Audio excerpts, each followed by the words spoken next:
He was a little late. Scott London, founder, Metarama Gaming and Music Festival. Elaine Chase, VP of Esports, Wizards of the Coast. And we have our moderator, Arda Ocal, broadcaster for ESPN and host of The Tempest Tonight. Welcome to him as well. Check. Show of hands, who's coming to Tempest tonight, by the way? Wow, one of you? My daughter's name is Tempest. Is it really? Yeah. The whole award show is for her. That's awesome. I said there's this award show. It's just for you. It's just for Tempest. It's incredible. Is your mic on? Everybody turn on their microphones, please. Hello? If you don't mind. All right, this was poor planning with my coffee. I'm going to have to put it right here. Okay, so festivals and tournaments building your kingdom. Our esteemed panel is here to tell you all about how to build said kingdom. How many of us are tournament organizers in the audience? Okay, so we have a few. How many of us are brands looking to sponsor or partner with organizers? We have a few of those as well. How many of us are new to esports? Okay, so a decent amount. Okay, so good. So now we have an idea of how to cater our answers to our population here, which is great. So let's talk about planning our tournaments first. Elaine, actually, let's talk about what we do first. Yeah. So Elaine, you are the VP of Esports for Wizards of the Coast. A lot happening with Magic Arena. I look no further than PAX East this year, seeing the giant, incredible activation that you guys had there, the amount of money that's been announced for Magic Arena Esports. Just tell us what's on your plate these days. Yeah, so I've been at Wizards for more than 20 years now, and I've had jobs ranging from low-level events is where I started, into game design. For over a decade, I led the Magic the Gathering franchise overall, and last year in September, we came out with our digital version of Magic the Gathering called MTG Arena, and it took off instantly. It just hit way above everything we were expecting. So that was at the end of September. 2 weeks later, in mid-October, almost a year ago now, they looked at me and they said, "Elaine, start the esports now." I was like, "Oh, okay, let's do that." And you have to announce your plan by the Game Awards in December. I was like, "Oh, okay, that's great." You also competed. Can you describe what the competitions you were competing in were like compared to what it's like today? Oh, it's such a huge difference. So I actually played in the very first Magic the Gathering Pro Tour, which was in 1996 in New York. And then I played in some other events since then. So we've been running competitive gaming for Magic for decades. So the great thing about the shift into esports is that we already had a really great team that had a lot of institutional knowledge and expertise in running live events and doing video production. And it really was a question of how do we take all those skills that we had and bring that into the esports world. And let me tell you, the difference between that Pro Tour event I played in 1996, which was basically just in a ballroom on some tables with, some tablecloths on them, that's all it was, to what we did for our kickoff at the Invitational at PAX East in Boston was just a huge difference. The full set with the fireworks and all the things. So we've come a long way, and we're excited about where we're going. Scott London, you have a lot on your resume. You've founded a lot of companies. You've worked in apparel. You've worked in gaming and esports. Just take us through what's on your plate these days. Well, something that I realized that people didn't know is that Metarama actually got canceled 2 weeks ago. Oh. Thank you. I wasn't going to say anything, but you can still buy tickets now. I'm just kidding. This is not Firefest, folks. Okay, let's not go there. We're not going to send you to the Bahamas in tents. Okay. Oh man. No one's taking anything for the team. So my plate is actually a little bit clearer than it was 2 weeks ago, but. In terms of Metarama, what parts, up to what part do you want me to discuss? Or just talk about what else is on your. I mean, you have a long resume of building companies and also tournaments, festivals. What are you up to these days? Well, really, Metarama was my big focus until a couple weeks ago, and we're still kind of unwinding it. I have a lot of different investments in the esports space that keep me kind of busy, but Metarama was something that was, more or less 100% of my time, trying to get everything from sponsors to games to getting people there to having people having fun when they are there and and then unwinding it. So it'll be good at least to get a perspective of also just like, learning teachable moments, I guess, for the people in the audience as well. Christian WSOE, you have a lot on your plate. You're commissioner. You're also a famous reality star. Tell us about what's going on with you. He's been harassing. Do people know this? Do people know this about Christian, by the way? Do people know this about Christian? What show was he on? Anybody? Yes, we got one in the audience. See, you got a fan, Christian. Good for you. He has 8x10s available. He was on The Bachelor. Don't worry about it. I serve as commissioner. Thank you, Arda, of for Estars Studios. Yes. Wait, I missed it. What was the show? The Bachelorette. Oh, look at that. Now I feel special. Thank you. I run this league for us, our esports league. We have a studio in the area, right in the middle of the strip. It's an incredible property. Our company is a sister company to Poker Central, so we also own the rights and produce the World Series of Poker. So what poker was as a content medium 10, 15 years ago, our team has recognized esports and gaming to be a new great opportunity. So I run our league. We put up 100K every month. We fly in the best gamers around the world, and we work with the hottest, most exciting game titles and the most passionate communities. And Jake Williams is the founder of Salt Lake Gaming Con, which is the largest independent gaming event of its kind in the United States. How long have you been doing it? And just tell us about it. We just had our 5th year actually this year. 2 years ago we broke 25,000. This year we were down a little bit, but we were over 20 over the 3 days. So it's a good sized event. We do a little bit of everything. We do tabletop, board games, video games, esports, cosplay. It's been fun though, because when we started 5 years ago, we knew it would do okay. We had no idea it was going to explode like it is. I'm just glad we were able to start then and not now, So you guys have very different perspectives on how you approach the gaming and esports space and what you guys organize. If I were to ask you, what would be the most important thing to have at your respective events, what would you say? And let's just start with Elaine and go all the way down. Staff. For me, it really is the staff. So to give you some perspective, we run both tabletop Magic Gathering tournaments, right, and MTG Arena tournaments. And when we're talking about tabletop events, Magic has over 1 million events that are run every year for it. That's not an exaggeration. That is a true number. I didn't make it up. So there's over 1 million Magic tournaments that happen every year. The ones we run directly, we run a few dozen, and then we've got another about 100 or so that we very closely work with partners to have run. And we're talking about either those events or the digital events that we're running, being able to have the right staff on site who can handle the tournament organization needs, like number one, like it's a really narrow skill and really hard to get. But then having the expertise of knowing, like, hey, I've done events, 1 billion times, and I know what to expect. I know what the hiccups are, and I, keep cool under fire and everything else. Like I cannot underestimate the importance of having really skilled and experienced event staff. Yes, I agree with that. And I also think it's very important to have a lot of people at the event. You mean attendees, right? No, the other side, yeah, okay. That's fair. Probably the most, yeah, So- I guess. In addition to the staff, I think it's also really important for us because we support different games. It's really challenging producing events that are going to be compelling and authentic to the community. So what we like to do is bring in community figures and put them on camera, right? The ones that are essentially narrating the gameplay and communicating to the audience. So having the right commentators, casters, hosts, and the right competitors are pretty important for us. One of the biggest things we've always tried to do, and I think where our success has come from, is value.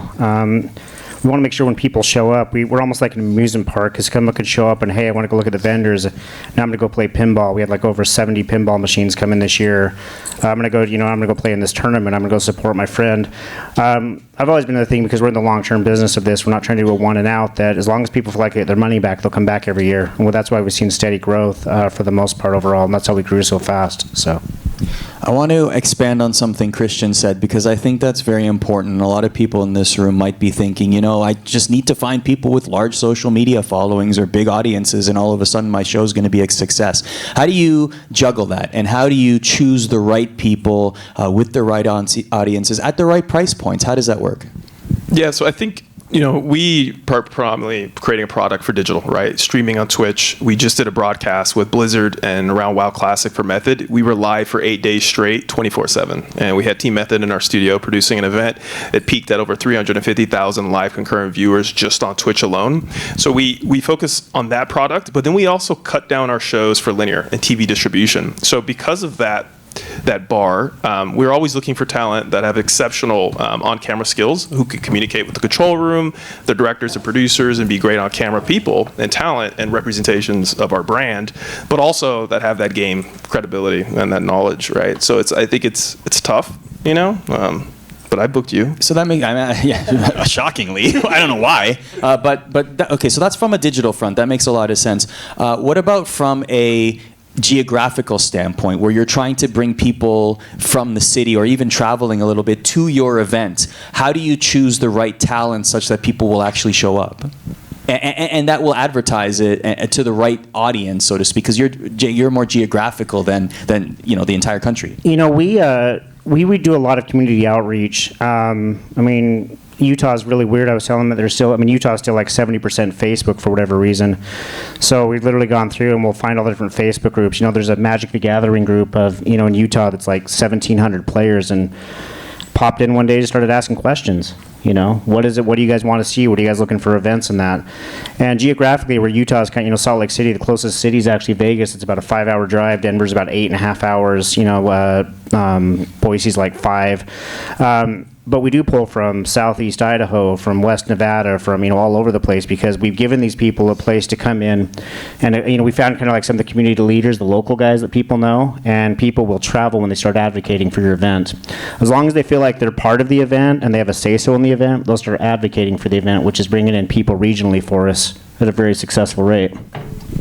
Go ahead, Scott. I was going to say, we used a tool called Stream Hatchet, which was able to tell us what influencers that we were calling green bananas, not the influencers like the ninjas of the world and those people, but the smaller people geographically, who was, the event was taking place here in Vegas, so who was in a 5 or 8 hour driving range that actually had a sphere of influence, Okay.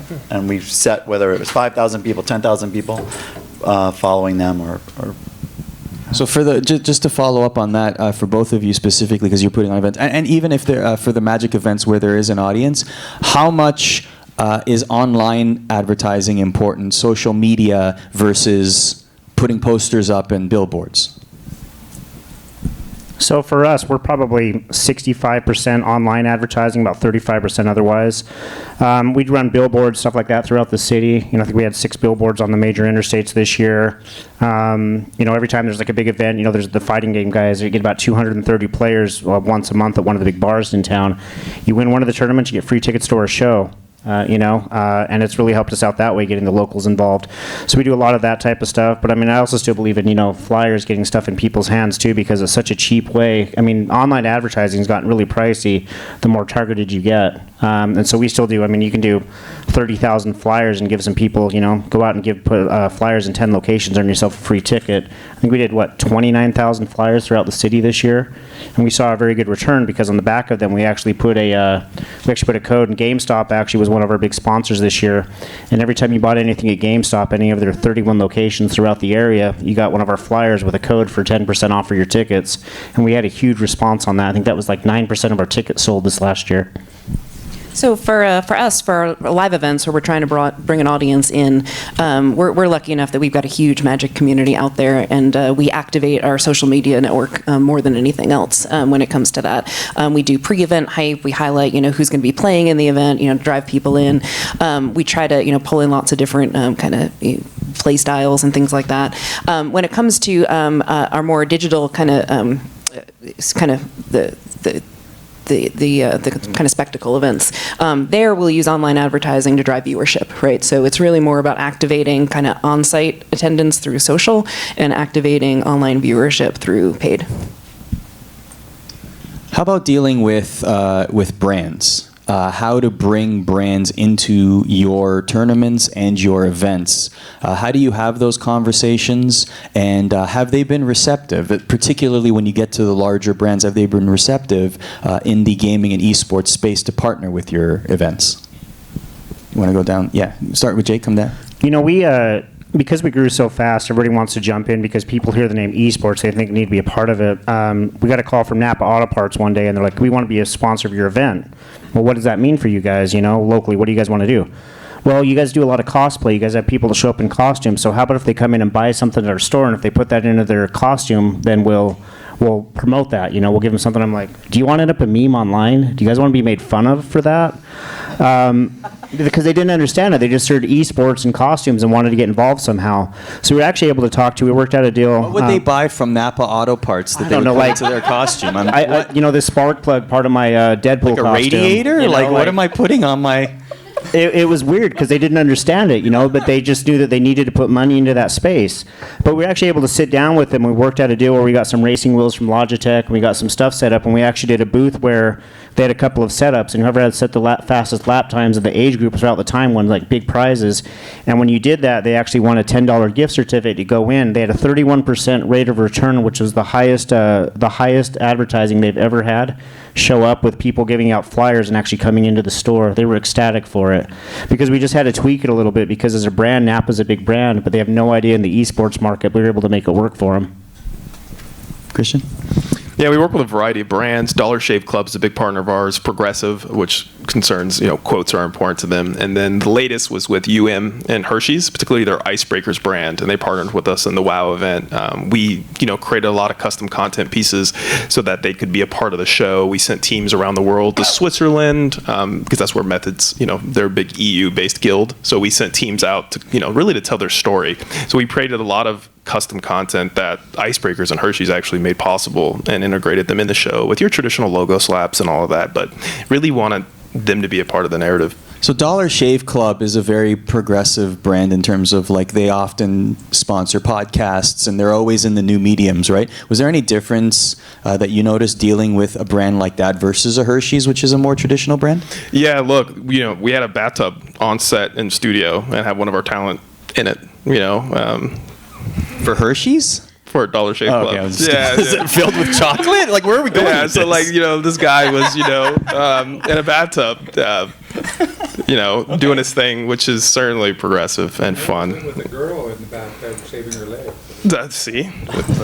Get him. And so, we were having a lot of fun, but progressive, super safe, right? Like, there's certain games they're careful about being associated with, like red blood, violence. Sure. So there's definitely that conversation. What about for you, Scott? We had great support from sponsors, actually. All the endemics wanted to give product, which was great, and you're almost kind of figuring out how to juggle everybody in. And then the non-endemics, everybody kind of wants to get involved with gaming and esports and figure out what their angle is. So we had people like Verizon just saying, well, we just want to sponsor this stage, we'll give you money, and you kind of figure it out. Then we had some other people trying to figure out how they can actually get integrated so people can go home and remember their product as opposed to just see something on the stage. So for Magic, one of our best partners over this past year was Red Bull. And the great thing about working with Red Bull is they came in and they really wanted to run a really full Red Bull event, right? And they wanted to integrate both tabletop and MTG Arena together. So we had kind of separate events that qualified you for kind of one big Uber event that happened at the end. They were all about the fan experience on site, and that's what we found most appealing, and that's what they wanted most out of it. So it wasn't just a logo slap, it wasn't anything like that. In fact, they actually designed a specific logo just for our tournament series. It was called Red Bull Untapped, right? Because of Magic, you untap the cards, right? And they brought in their logo work plus some of our characters and things like that. It was really beautiful work, and they really put their all into making. They really wanted to win the hearts of Magic players, not just get awareness in front of them. And I think that's what made the partnership so successful. This might be a question maybe more leaning towards Scott and Jake, because these were more geographic-based events, and Elaine as well. Getting the local community involved. You talked about going into a Facebook group, right, and just asking questions there. How important is that, particularly when you are in a particular city? And how do you navigate that, and how important and how much of it do you have to do? So one of the biggest things we've had a lot of success with was actually the colleges. The local colleges. The University of Utah was the first Power 5 school to actually offer scholarships for esports, and they were one of the first ones to actually start up a massive esports program. Kai, we were talking about earlier, actually ran an esports club at UVU, which was the biggest esports club in town. It was like 1,300 people at the time. Is Kai in here? Okay, we don't care about them then. But no, the thing though is like, that's the people we had running our tournaments for us. That's the first people we had, because a lot of our tournaments are local based.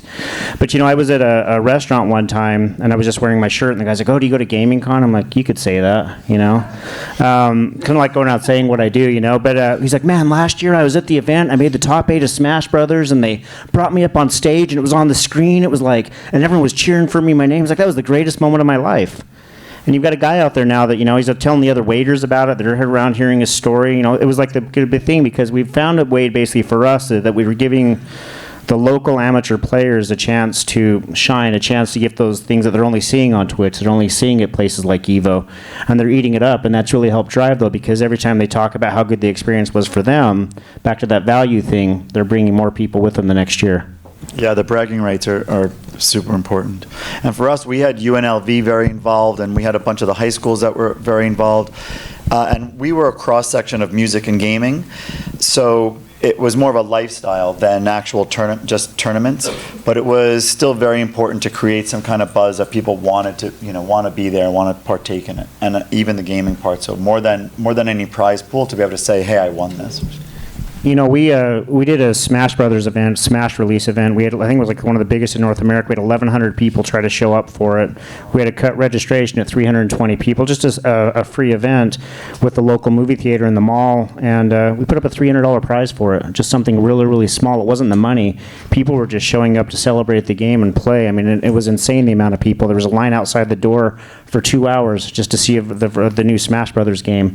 It's not always about the money that we found in the local communities. It's given them a chance to feel like they can shine, because the thing about it is, if you're like a basketball player or something like that, you need to go find a team to play with. Shooting baskets by yourself gets boring after a while. A baseball team, it takes so many people.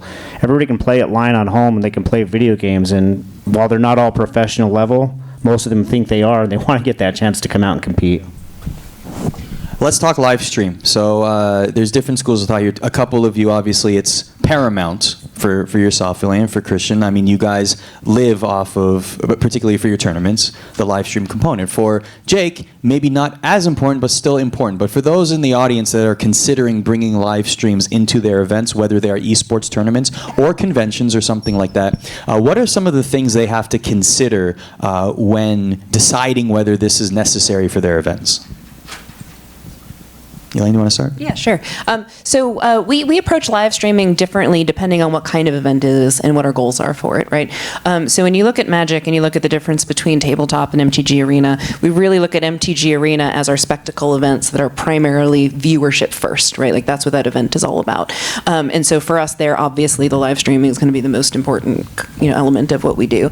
When it comes to the tabletop events though, that's the thing that puts the gathering in Magic.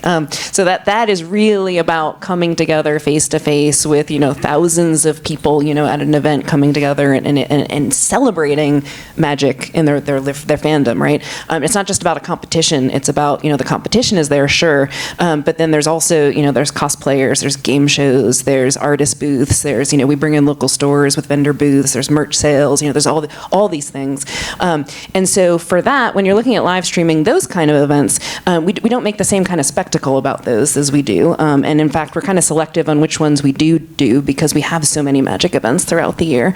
And when we do those, we try to get kind of the atmosphere of that festival and have that come through to the broadcast. And in those places, what we find is that our fans are really excited to watch on the streams. Like, oh, I know that person. Like they play at the store with me. Like that's super cool to see them up there. Or that could be me, right? That whole idea. Everybody thinks they're really great. Oh, that could be me. I hope I get a feature match so I can get on it. And then these people go home and they tell their coworkers and their family and everybody. They're like, oh, check me out! Like there's a clip of me on the stream, and then they're famous, right? To that whole bragging rights kind of thing. So I think it really depends on what your goals are for the event. But I do think when you're talking about a live event where you're trying to bring people in to have them experience it. Them being able to kind of be ambassadors, as you were talking about before, is one of the best pieces of marketing you can have. Yeah, absolutely. I'd love to know your thoughts as well, Jake, because a stream may not necessarily be a make or break component of your event? I'll tell you where we've never had more than a few hundred people watching our stream at a time. We run 3 stages. The big stage is 80 feet across. The smaller ones are like 40 feet across on each side. The main one will be like your PC. Then there'll be like fighting games, Smash, Rocket League, whatever. We kind of go different events. But what we have found though is there's a kitty that helps us do our streams. He makes about $30,000 a year, if I had to guess. Not that there's anything wrong with that, but he has an $11,000 streaming setup that he's bought over the last couple of years. And when he comes out to stream the events, literally he brings in a giant trailer of just equipment to set up with. And this is his event every year. He helps us run it. He's not the person talking on the stream. He just wants to be, again, back to that part, the bragging rights. I helped do the streaming at Salt Lake Gaming Con. And in doing that, he'll have, everywhere he goes, he's talking about it, he's bragging about it, he's getting people out. And that's really helped us out quite a bit, too, back to building that community. Because while he's not necessarily a player, this is what he does, and this is where he brings in people with him, and he gets a following everywhere he goes because he gets a chance to help with the streams.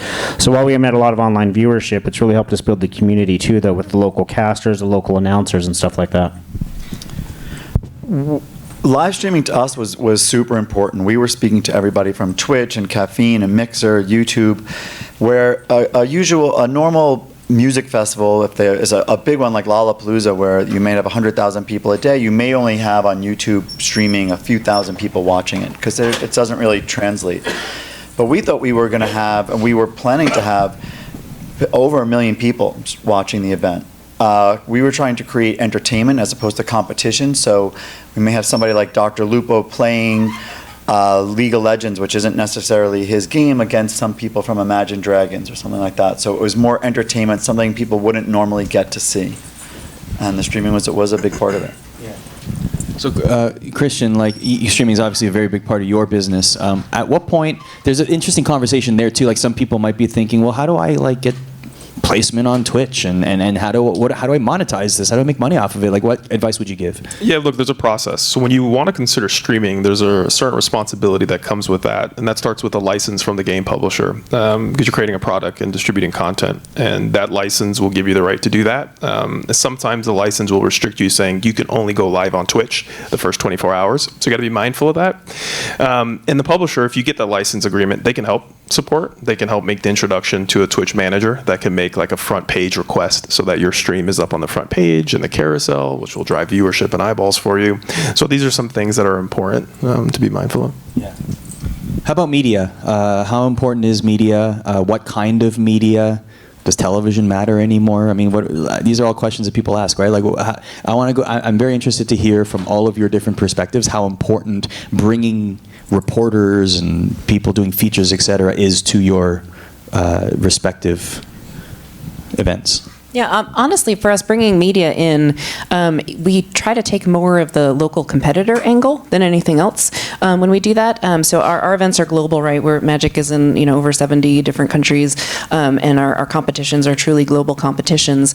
So when we go to all these different places around the world, we want to bring people in and use them as kind of a wedge into the conversation within that market. It's really meaningful, especially in smaller markets, if you can come in and be like, hey, here's this person in your market, and they're actually playing on a global stage for something, and that really opens the door to having a broader conversation around your brand there. But honestly, that's kind of where most of our media goes in. For us, we used to do a lot more, right? Old school Magic was actually on ESPN2. We talked about nice. that a little bit. Yes, we did. Yep, it was. But just viewing habits have changed so much, and where people get their media really has changed. So really, for us, the rest of it is all about streaming audience and social media activations. Scott?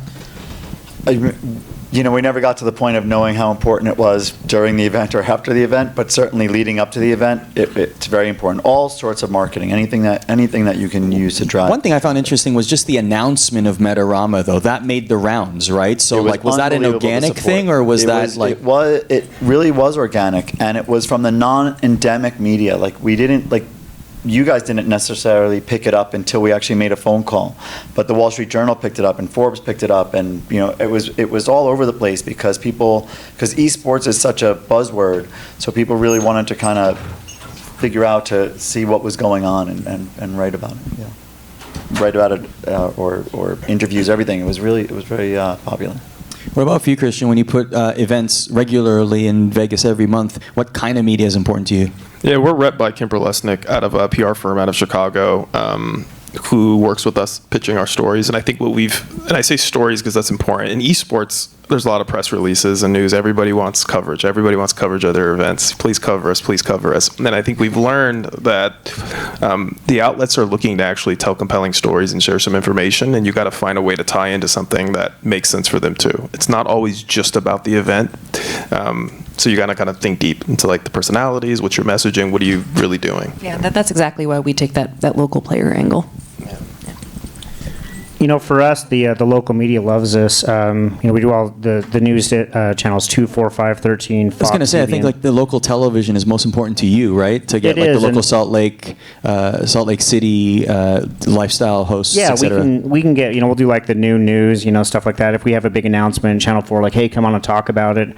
Every time there's a new game or something coming out, they want our opinion, what we think about it. It's interesting to see because so many people hear the name esports, and while most of them don't understand it or the gaming side of things, they get how big it is, We were doing talking to one of the big announcers, or one of the big TV reporters last time we were on, and he was talking about just the amount of money that's come in, because they were talking about how big, how much money they made for Avengers, Endgame, it was a big one. But then you're trying to look at how much money that they made for Grand Theft Auto 5 in like 24 hours. They dwarfed it, in the first 24 hours.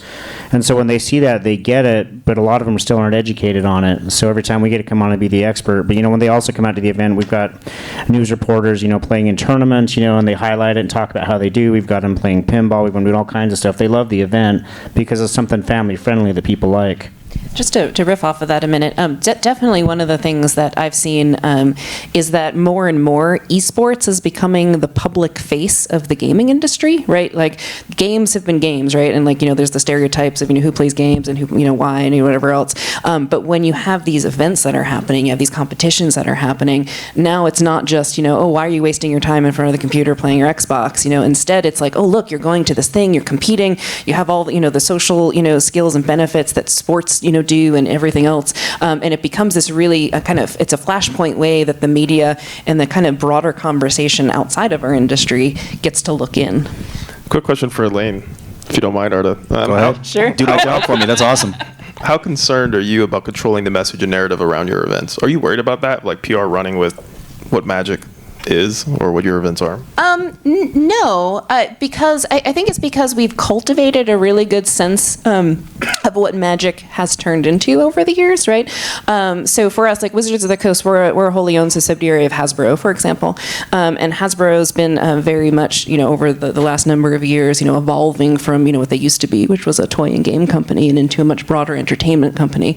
And things like Magic and Dungeons and Dragons, right, have played a really key role in kind of opening up kind of what our company overall is and what we stand for, and especially the success that we've seen in Dungeons and Dragons. I'm going to use that for a minute, and how that's kind of evolved in the streaming space as being a thing that like everybody in Hollywood now, like they all play D&D, right? They all play D&D, and almost all of them stream it, right? Like so you can go and you watch these streams of these super talented, really funny people out there playing D&D, and it's really changed the perception out there of kind of what you think these traditionally kind of geeky brands have been, and what we've turned into in the future. I do think that having a flashy event like esports, right, really also makes a difference, right? It's hard to walk into our PAX East presence and be like, look at those nerds, right? Like you just can't do that, right? Like not with that setup. No way. Yeah. We have about 10 minutes left, so I wanted to open it up to questions here. If you have a question, Kaylee will actually have a microphone in the back there. We have a few hands that are in the air already for our esteemed panel, which is awesome. We're going to start with this gentleman up here. Hello. Hello. Can you hear me? No? So, there we go. I'm just curious for each of you, your own respective events aside, if you had to pick one that you would say, this is one of the best that I've ever been to, I really recommend everyone goes and sees it, or maybe it's something that was a one-off and you couldn't do it again, but what each one of you would say is kind of the best example that you've been to, and it might be due to technology, like the technology at the event, it might be the community. I'd also be curious what part of it or what parts of it would make you choose it too. I've been a big fan of Blizzard games. for a long time. So BlizzCon is pretty incredible for me. Seeing how vast that is and what they've accomplished and how many IPs are supported, how many different stages they have in Anaheim and how long it's been going. The IP is just legendary for me, and it's just like a dream come true. So that's a pretty incredible event. I'm going to go back to my tabletop roots and say PAX Unplugged. And the reason why is because to me it just represents the purest form of getting together and just playing games around a table with your friends. All the trappings are gone, right? Like I've been going to PAX in Seattle, because I'm from Seattle, since the very first one. Like I've gone to every single one. And the refreshing air of going to PAX Unplugged, it's been running for 2 years, was really amazing. It felt just like going to like Gen Con like 30 years ago, right? Like that's, here I'm dating myself, but it really, I don't know if it's just nostalgia or what, but anyway, that's mine. Yeah, I was going to say the older conventions where it wasn't so much about pushing, it was more for the community, and it wasn't as much, it wasn't so much pushing the brands. It was more, it was a closer community. So you kind of knew who was pitching, and you knew who you were pitching to.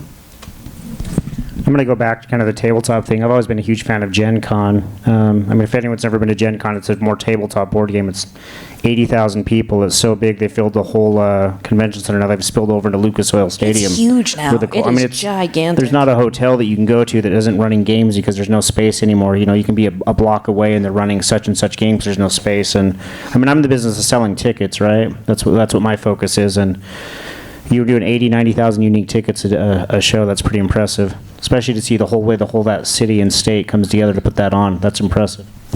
I would say no, don't sleep on the, there's always the top. I'll use this example. EVO's phenomenal, right? Giant, thousands of people in an arena watching here in Las Vegas.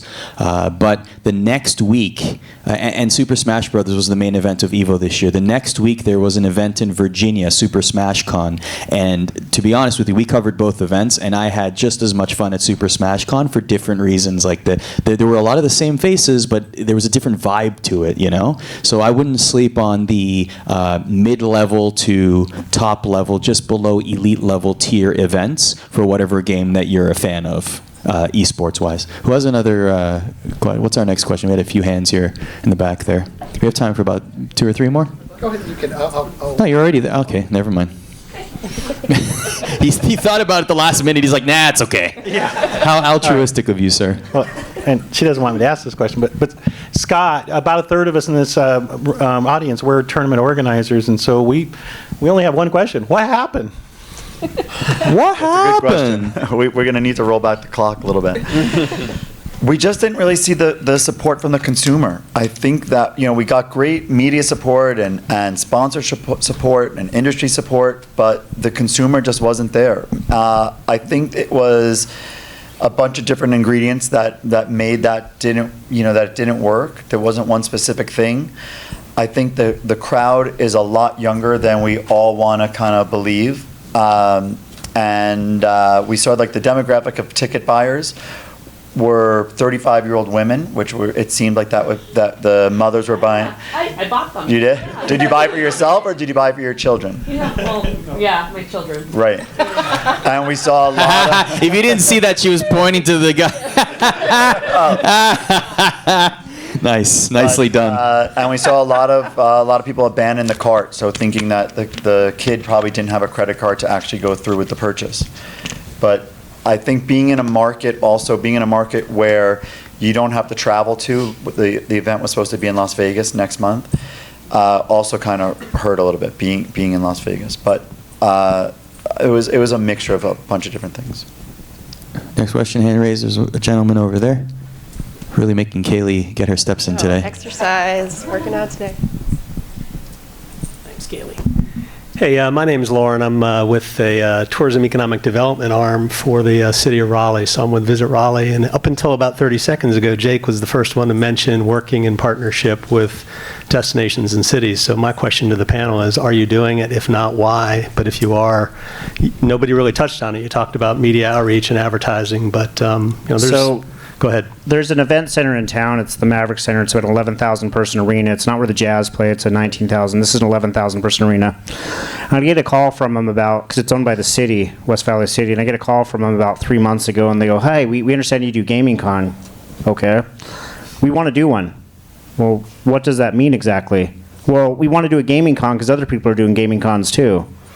"Okay, but what do what does that mean?" "Well, you know that thing they did in LA a couple of years ago where they sold it out in a few minutes? The League of Legends World Championship?" "Yeah, of course." "Well, we need to do that." The thing that we're seeing with a lot of the municipalities is they don't quite understand what it is. No problem. Let's just get it done. No, yeah, sure. they- Where's Faker at? Let's just bring him out. I want to do that too.